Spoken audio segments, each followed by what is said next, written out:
बिस्मिल्लाहिर्रहमानिर्रहीम। अस्सलाम वालेकुम नाज़रीन, आप यूट्यूब चैनल देख रहे हैं, मैं इमरान खान हूँ। नाज़रीन, ये बहुत बड़ी खबरें हैं और पाकिस्तान में बड़ी डेवलपमेंट्स हो रही हैं। नंबर एक, आसिम मुनीर साहब की पॉलिसी है, उसके तहत मेजर जनरल अहमद शरीफ साहब पहुँचे। ये DGISPR है, खैबर पख्तूनख्वा में, पेशावर में। उन्होंने जाके वहाँ पे प्रेस कॉन्फ्रेंस की। गुज़िश्ता रात ऐसे लग रहा था कि ये प्रेस कॉन्फ्रेंस का जो अनाउंसमेंट किया गया, ये इसलिए जाएंगे कि अफगानिस्तान में एक एरियल स्ट्राइक पाकिस्तान ने की है काबुल के नज़दीक पक्तिया में, और इस पे जो वहाँ की हुकूमत है उनका बयान भी आ गया। उनकी वजारत दिफा का, वो कह रहे जी काबुल की फ़दाई हदूद की खिलाफ वर्जी की गई है पक्तिया में और सिविल एरिया पे हमला किया गया है। नुकसानात किस किस के हुए ये उन्होंने नहीं बताया इस बयान में, लेकिन उन्होंने कहा जी कि हम इसकी मजम्मत करते हैं और फिर अब कार्रवाई भी करेंगे। ये हमला उस वक्त हुआ जब इंडिया ने यह फैसला किया है कि जो सफारती मिशन है अफगानिस्तान में, वो उसको तब्दील करने जा रहे हैं सफारत खाने में। ये गौर कीजिए, बहुत बड़ी डेवलपमेंट है। इंडिया अब पाकिस्तान के साथ, पहले तो वो बराह रास्त खुद भी लड़ा और उसको हजीमत उठानी पड़ी, लेकिन अब इंडिया ने एक नई हिकमत अमली बनाई है कि वो अफगानिस्तान की तरफ से पाकिस्तान पर दबाव डालेगा, अफगानिस्तान और पाकिस्तान के हालात को ख़राब करवाएगा। और इसमें जो इस वक्त पाकिस्तान की मिलिट्री एस्टेब्लिशमेंट है वो खुद बड़ा अच्छा रोल प्ले कर देगी। अफगानिस्तान के साथ हालात ख़राब करने में इन्होंने कोई कसर नहीं छोड़ी। इंडिया इस मौके से फ़ायदा उठाएगा, क्योंकि दिमाग नहीं है ना, हाथ में बंदूक है, बस वही बात समझ आ रही है। अक्ल के साथ काम नहीं कर रहे, इंडिया दिमाग के साथ काम कर रहा है। ये हर काम ताकत से करना चाहते हैं। इंडिया ना सिर्फ वहां से प्रेशर बढ़ाएगा, बल्कि इतलात आ रही है कि अक्टूबर या नवंबर में इंडिया दोबारा से एक एडवेंचर कर सकता है पाकिस्तान के खिलाफ, और वो उसकी तैयारी कर रहे हैं। ये चीजें हम बाद में डिस्कस करेंगे कि इंडिया क्या कर सकता है, क्या कर रहा है। पहले आप ये देखें कि अहमद शरीफ साहब जो DGISPR हैं, वो जब पहुंचे खैबर पख्तूनख्वा में, पेशावर में, तो उन्होंने कौन सी अहम बातें की। एक तो उन्होंने इमरान खान साहब पे नाम लिए बगैर तनकीद की और बार बार तनकीद की। ये एक पैगाम है मिलिट्री एस्टेब्लिशमेंट की जानिब से कि गंडापुर जैसा असासा जब हट गया है तो अब हम खुद आ गए हैं यहां पे। बाकायदा जो आने वाला वजीर आला है उसको धमकाया गया है, जो अंदाज था बात करने का उसमें धमकी थी, और वो आने वाले वजीर आला को भी एक पैगाम था। सियासतदानों को रगेदा गया, उनको रिस्पॉन्सिबल करार दिया गया दहशतगर्दी के लिए, और एक अजीबोगरीब बयाना DGISPR ने वहां पे बयान किया। मैं आपको इशारा सामने रख देता हूं और सबूतों के साथ रखूंगा, साबित करूंगा आज, क्योंकि वहां मौजूद सहाफियों में तो तपड़ ही नहीं है, कोई बात ही नहीं कर पाए और कर भी नहीं पाएगा। मैं बिला वजह ऐसी कहूंगी कि हम लोग सुपरमैन है, नहीं, हम भी वहां होते तो बहुत मुश्किल होता। मैं ये समझ सकता हूं, लेकिन सवाल तो उठाने चाहिए थे। आप एक खातून ने बड़ा जबरदस्त सवाल उठाया, लेकिन चले मैं बताता हूं। DGISPR ने कहा कि आज कौन कह रहा है कि दहशतगर्दों के खिलाफ ऑपरेशन ना करें, बातचीत करें। आज से 5-6 साल पहले कौन कहता था कि खारजियों दहशतगर्दों से बातचीत करनी चाहिए। उस वक्त वो रियासत के जिम्मेदार थे, आज वो रियासत में नहीं, फिर भी कह रहे हैं बातचीत करें। ये कहते हैं जिन लोगों ने आपके बच्चे मारे, सर काटे, उनसे बातचीत कर लो। ये कौन कह रहा है? DGISPR।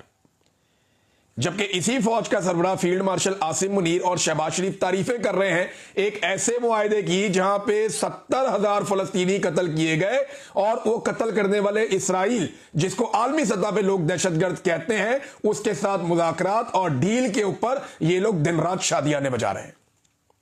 मैं सिर्फ एक मिसाल दे रहा हूं। अभी ये बात मैंने नहीं की कि यहां क्या होना चाहिए या इमरान खान ने क्या कहा। मैं सिर्फ इस एक बात के ऊपर दूसरा काउंटर नैरेटिव रख रहा हूं कि एक ही वक्त में आप कह रहे हैं कि यहां पे हम बात नहीं करना चाहते, ये तो सारे दहशतगर्द हैं, हमने बात नहीं करनी इनके साथ, बड़ी अच्छी बात है, ना करें। लेकिन सेम टाइम में आपकी इसराइल के लिए पॉलिसी मुख्तलिफ है, क्योंकि डोनाल्ड ट्रंप ने डंडा दिया हुआ है। वहां आप तारीफें कर रहे हैं एक ऐसी डील की जो 70,000 कत्लों के बाद हो गई। यही बात है ना। वहां के लोग अगर चाहते थे कि अमन हो फलस्तीन के लोग, तो यहां के लोग भी चाहते हैं कि अमन हो पाकिस्तान के लोग। अभी मैं ये नहीं कह रहा कि डील करनी है या क्या करना है क्या नहीं करना, लेकिन अब मैं आपको बताता हूं कि इमरान खान ने अपनी पूरी जिंदगी में कभी नहीं कहा कि दहशतगर्दों के साथ बैठ के बात करो या दहशतगर्दों के लिए रास्ता निकालो।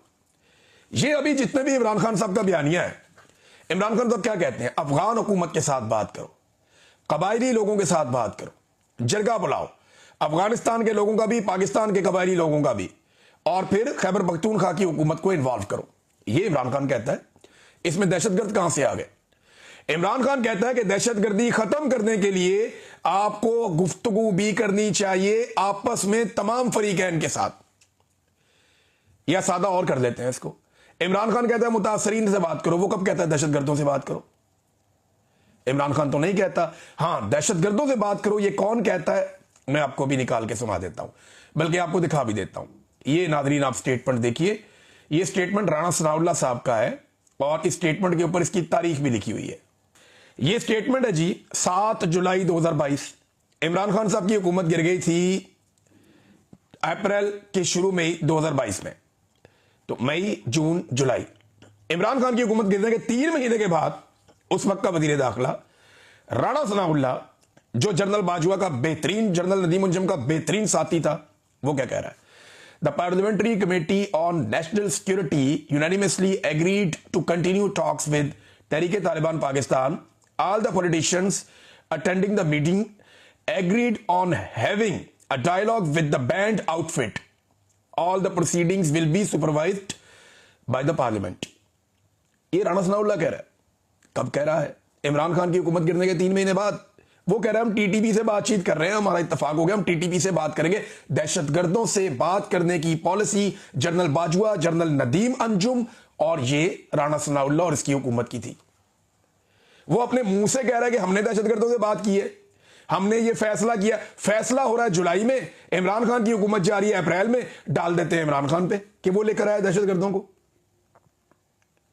इमरान खान ने कल सवाल किया कि बताओ मैं कब लाया हूं दहशतगर्दों को, कौन से दहशतगर्द मैं लेकर आया हूं, बताओ ना, उनके नाम लो, बताओ कब लाया हूं, कौन से लाया हूं, किस तरह लाया हूं, बताओ। ये दहशतगर्द जब लाए जा रहे थे और इनके लिए बॉर्डर नरम किया जा रहा था तो मुराद सईद चिल्ला रहा था, खैबर पख्तूनख्वा के तमाम एमएनएस एमपीएस चिल्ला रहे थे कि ये मत करो। जब ये दहशतगर्द साउथ में आ रहे थे तो अली अमीन गंडापुर और उसके भाई चिल्ला रहे थे।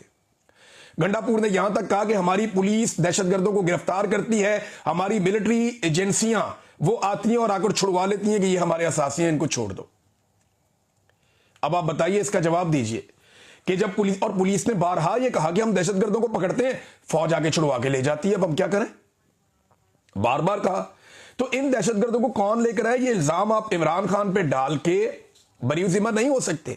और इमरान खान ने कभी नहीं कहा कि दहशतगर्दों से बातचीत करो, उसने मुतासरीन से बातचीत करने का कहा।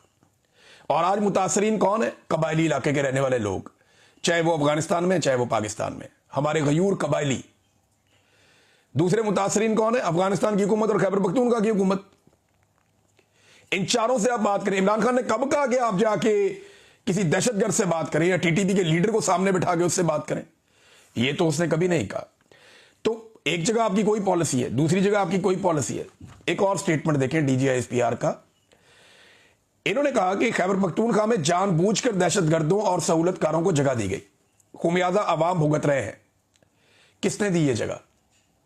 देखिए, इमरान खान पे आप ये इल्जाम लगाते हैं कि वो दहशतगर्दों को लेकर आए, तो ये पर्चा देना उसके ऊपर, फिर इसके अंदर उसको जेल के अंदर डाले ना। फिर आप ये कड़ियां छड़ियां क्या बेचती हैं?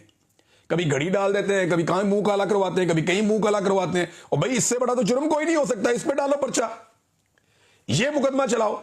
ये मुकदमा ये इसलिए रियासत नहीं चला सकती कि ये जानते हैं कि दहशतगर्दों को कौन लाया, और ताने बाने सीधे जनरल नदीम अंजुम और जनरल बाजवा पे जाएंगे। और जब नदीम अंजुम को और जनरल बाजवा को उल्टा लटकाया जाएगा तो सारी कहानी खुल जाएगी।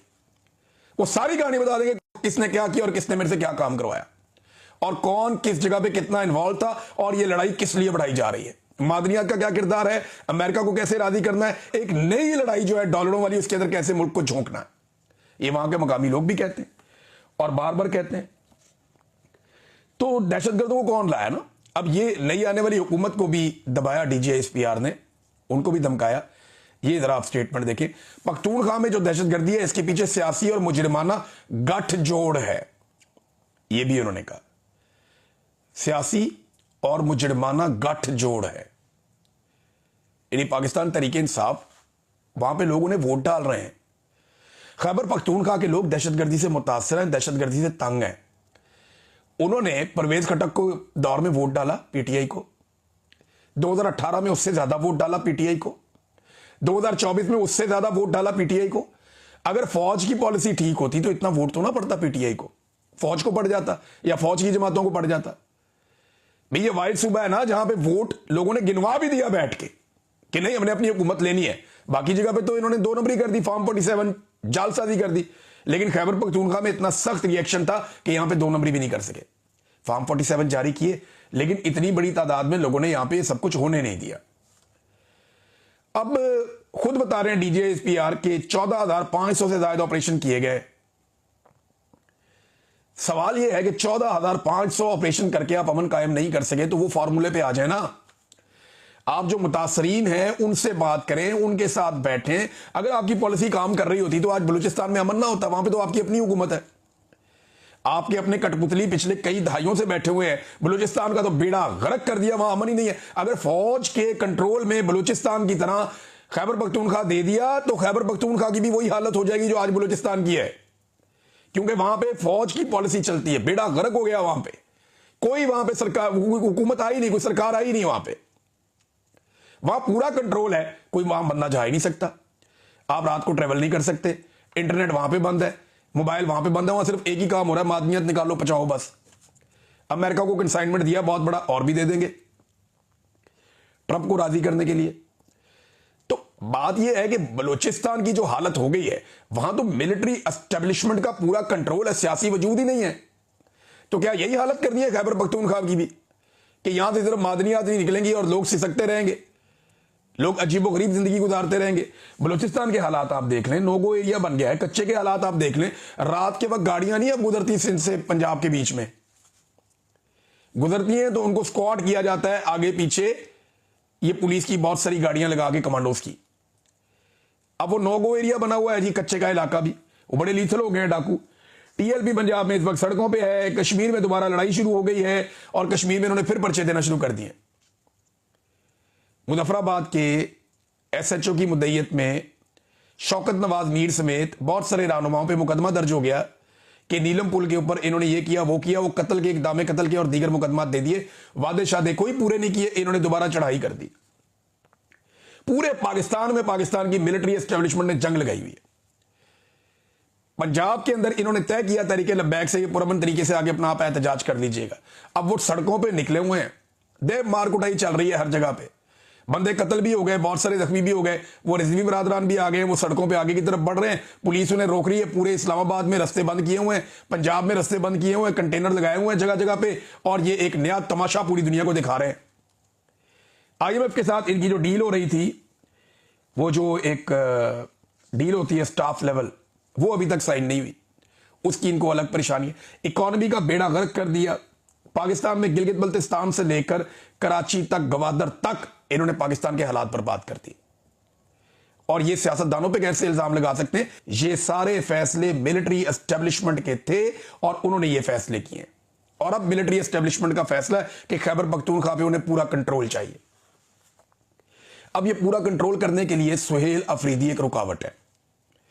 PTI के अंदर मुख्तलिफ लोगों को यकीन दिलाया जा रहा है कि तुम्हें वज़ीर आला बनवा देते हैं, तुम्हें बनवा देते हैं, कोई 10 बंदे इकट्ठे कर लो, 8 बंदे इकट्ठे कर लो। वो सारे लोग हाथ खड़े कर देते हैं, जनाब इमरान खान जब तक नहीं कहेगा हम कैसे बन सकते हैं, इमरान खान को मनाया जाए। इमरान खान को जाकर बात की, जनाब KP में हुकूमत गिर जाएगी, सुहेल अफरीदी का नाम तब्दील करें। इमरान खान ने कहा गिराओ हुकूमत, नहीं तब्दील करता, साफ कहा उसने। वो नहीं मानता ये बात, वो कहता है हुकूमत गिरती है, गिरे, मैं सुहेल अफरीदी को भी तब्दील नहीं करता। सुहेल अफरीदी को बाकायदा ये कहा गया कि मिलो आके, उन्होंने कहा पहले इमरान खान से मिलूंगा, फिर किसी और से, और इमरान खान की इजाजत से मिलूंगा, वैसे नहीं मिलूंगा। अब यह बंदा कैसे सूट हो सकता है एस्टेब्लिशमेंट को? गंडापुर तो जब मर्जी गायब होकर जिसको मर्जी मिल लेता था। सुहेल अफरीदी को जब पैगाम दिया गया कि आकर मिलो, को बातचीत करें और रास्ता निकालें, उसने कहा जी पहले अपने लीडर इमरान खान से मिलूंगा, उसकी इजाजत मिलेगी तो फिर किसी और से मिलूंगा, वरना नहीं मिलूंगा। गंडापुर को यह करना चाहिए था, गंडापुर ने यह नहीं किया। लेकिन सुहेल अफरीदी की नामजदगी के बाद ये DGSPR का वहां जाकर प्रेस कॉन्फ्रेंस करना, यह पैगाम है कि कुछ और कर दिया जाएगा। तो करके देख ले। खैबर पख्तूनख्वा में एस्टेब्लिशमेंट की पॉलिसीज को इतने लित्तर पड़ने हैं कि इनकी पॉलिसी सूझ जाएगी, जो खैबर पख्तूनख्वा के अंदर लोगों ने करना है इनके साथ। और अभी कश्मीर के अंदर भी होना है, GB के अंदर भी होना है, पंजाब के अंदर लोग भरे बैठे हैं। सैलाबज़दा इलाकों में इमदाद के लिए बगैर सिक्योरिटी के ये लोग नहीं जा पाते। लोग इतने भरे हुए हैं और इतने तकलीफ में, कोई काम इनका सीधा नहीं हो रहा। जिसको ट्रंप को खुश कर रहे थे उसको नोबेल पीस प्राइज भी नहीं मिला, अंदाजा करें आप। वो ये तो ट्रंप को खुद समझ होनी चाहिए थी कि इनके ऊपर मनूसत आई हुई है। जो खुद ही मनूस हैं, जिनके ऊपर मनूसत आई हुई है, उनसे नॉमिनेट हो रहा है वो। नेतन्याहू भी हार गया, शहबाज शरीफ भी हार गया, दोनों पार्टनर हार गए। नेतन्याहू और शहबाज शरीफ की जो मुश्तरका ख्वाहिश थी वो पूरी नहीं हुई। डोनाल्ड ट्रंप को अमन का नोबेल पीस प्राइज नहीं मिल सका। ये जो अमन का पीस प्राइज है ये मिल गया एक खातून को वेनेजुएला से, और ये नॉर्वेजियन नोबेल कमेटी ने एलामिया जारी कर दिया। उन पर इंतखाबात में हिस्सा लेने पर पाबंदी लगाई गई। जमात इलेक्शन जीती लेकिन उनके मैंडेट को नहीं माना गया। साथियों और कारकुनों के खिलाफ क्रैकडाउन किया गया। जमहूरी हुकूक, अवामी मैंडेट, अवामी बालादस्ती और जमहूरियत के लिए जिद्दोजहद के एतराफ में वेनेजुएला की अपोजिशन लीडर मारिया कोरिना को इस बरस का अमन का नोबेल इनाम दिया जाता है। अगर ये क्राइटेरिया है तो इमरान खान तो इसके ऊपर बहुत जबरदस्त तरीके से पूरा उतरता है। जो जुल्म और जबर इमरान खान साहब और उनकी जमात के साथ किया गया उसके सामने तो ये वेनेजुएला में कुछ भी नहीं हुआ। लेकिन चले, इमरान खान को नहीं मिला, एक और हकदार को मिल गया, लेकिन डोनाल्ड ट्रंप को अमन का नोबेल इनाम नहीं मिला। वो काफी मायूस है इस वजह से। उसका एक स्टेटमेंट भी आया कि मैंने तो 8 जंगें रुकवाई हैं। तो डोनाल्ड ट्रंप ने बड़ी कोशिश की, नेतन्याहू और शहबाज शरीफ ने उनके लिए बड़ी कोशिश की, लेकिन दोनों दोस्त जो हैं वो कामयाब नहीं हो सके और डोनाल्ड ट्रंप को अमन का नोबेल इनाम नहीं मिला। डोनाल्ड ट्रंप को सोचना चाहिए था कि किन से वो सिफारिशें करवा रहा है। ऐसे सिफारिशी जब कोई सिफारिश करें तो काम उल्टा ही होता है। नाज़रीन, अफगानिस्तान पर जो एरियल स्ट्राइक हुई उसके ऊपर जब सवाल किया गया DGISPR से, तो DGISPR ने उस पर वजाहत के साथ जवाब नहीं दिया। गोल मोल टाइप का उसके ऊपर जवाब दिया है, लेकिन अफगानिस्तान की तरफ से जो जवाब है उसमें क्लैरिटी है। लेकिन अब मैं ये पिक्चर आपके सामने रखना चाहता था कि दहशतगर्दी को खत्म करना है तो मिलकर खत्म करना है। फौज अकेले बंदूक के साथ ये नहीं कर पाएगी और ये मुमकिन नहीं है। मकामी कबाइल को बिठाएं, जिरगे बिठाएं अफगानिस्तान में, पाकिस्तान में, अफगानिस्तान की हुकूमत, खैबर पख्तूनख्वा की हुकूमत, इनको इन्वॉल्व करें, दहशतगर्दों को तनहा करें, अलग करें, एलिमिनेट करें। जो तरीका है, जब आपको डॉलर मिलते हैं तो वो मुजाहिद बन जाते हैं, जब आपको दूसरी तरफ से डॉलर मिलते हैं तो वो दहशतगर्द बन जाते हैं। फिर कभी आप उन्हें फितनातुल खवारिज बना देते हैं, कभी आप उन्हें सीने से लगा लेते हैं, कभी आप कहते हैं सूफी मोहम्मद से हमारी टॉक्स हो रही हैं, कभी आप कहते हैं फजलुल्लाह के साथ अब हमने जंग लड़नी है, कभी आप कहते हैं कि ये लोग जो हैं अगर निहत्ते होते हैं, हथियार डालते हैं तो आए बैठे और बातचीत करें, कभी आप कहते हैं सर काटने वालों के साथ बात कैसे हो सकती है। यार किसी पास से खलो जाओ। हर 2 साल के बाद आपकी पॉलिसी बदल जाती है, एक नया चीफ आता है, एक और तरफ फौज को लेकर चला जाता है। पाकिस्तान की कोई कांस्टेंट पॉलिसी रही नहीं। कोई आता है वो कहता है जी हम उम्मत मुस्लिमा के लीडर हैं और हमने उम्मत मुस्लिमा की जंग लड़नी है। दूसरा आता है वो कहता है जी एनलाइटेंड मॉडरेशन ऑफ पाकिस्तान, हम पूरे एक रोशन ख्याल, हम एक नई तरफ चल रहे हैं। एक आता है वो कहता है कट्टर मजहबी टच दे रहा हूं, दूसरा आता है वो कहता है नहीं जी हम वेस्टर्नाइज होने जा रहे हैं। भाई ये मुल्क है, ये कोई एस्टेब्लिशमेंट के ऊपर आने वाले ऑफिसर्स की ख्वाहिशों पे तो नहीं बदलेगा, उसके मुताबिक तो नहीं चलेगा। मुल्क तो चलेगा जमहूरी नुमाइंदे। और अवाम क्या चाहते हैं? अवाम बार बार बता रहे हैं कि हम PTI को वोट डाल रहे हैं, हमें इमरान खान पे ट्रस्ट है, लेकिन बार बार धोखा दिया जाता है। अब नाज़रीन एक और खबर है, ये फलस्तीनियों के हवाले से मेहदी हसन साहब ने भी ये शुबे का इजहार किया है। मेहदी हसन वही सहाफ़ी हैं जिन्होंने ख्वाजा आसिफ साहब की अच्छी खासी दुर्गत बना दी थी। वो ये कहते हैं मैंने कल भी कहा था कि मुझे इस बात का बड़ा खदशा है कि इसराइल जो है वो इस डील को इस्तेमाल करेगा अपने बकिया यरगमालियों को छुड़वाने के लिए और दोबारा से बमबारी शुरू कर देगा।